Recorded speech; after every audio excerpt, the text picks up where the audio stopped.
every month is Black History Month as far as I'm concerned. But I suppose if there's something that will draw attention to issues affecting people from an ethnic minority background, and there is a month in the year where those issues might be raised more than at other times, then it's better than nothing.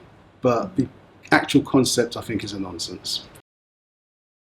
That's quite easy for me. It's my father. It's my dad. He came to this country in 1957.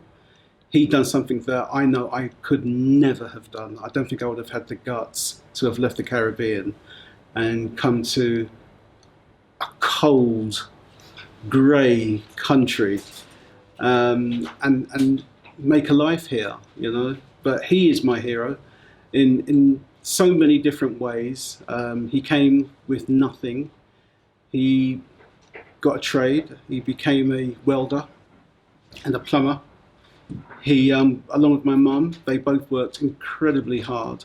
I look at my parents, my father especially, as the person who gave me that life where I didn't have to have the hardship that some people have had and live in a demography that wouldn't give them much of a chance. I do have another hero outside of my dad. That's on a national, international perspective, and that's Steve Biko from South Africa, who spoke about the black consciousness and wanted the student movement in South Africa to take up the black consciousness because that was being lost. And there was a generation of young black people who didn't have that consciousness. And if you don't have that consciousness, you cannot develop as a people. I don't think it's spread out enough.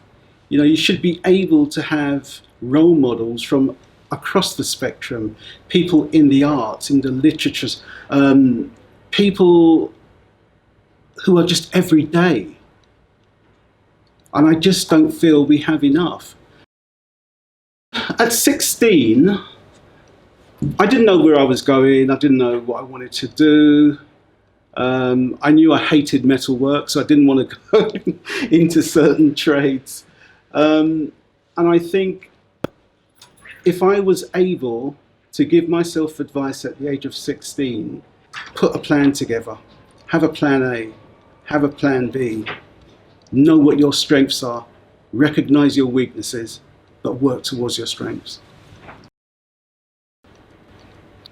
By telling the truth, understanding that there is white privilege. Don't be stereotypical of certain types of people, gender, sexuality.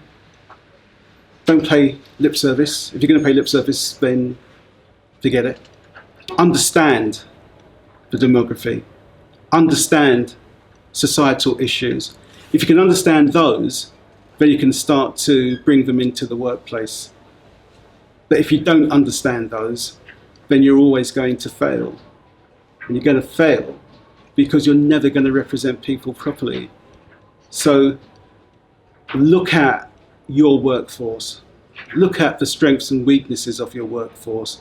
Are you necessarily representing your workforce equally? Are you giving people equal opportunities to move on? Or have you created a glass ceiling that you know is there, but you're putting your hands in your ears and saying, no, la, la, la, la, la, la, la, and ignoring the fact? Be honest. Be genuine.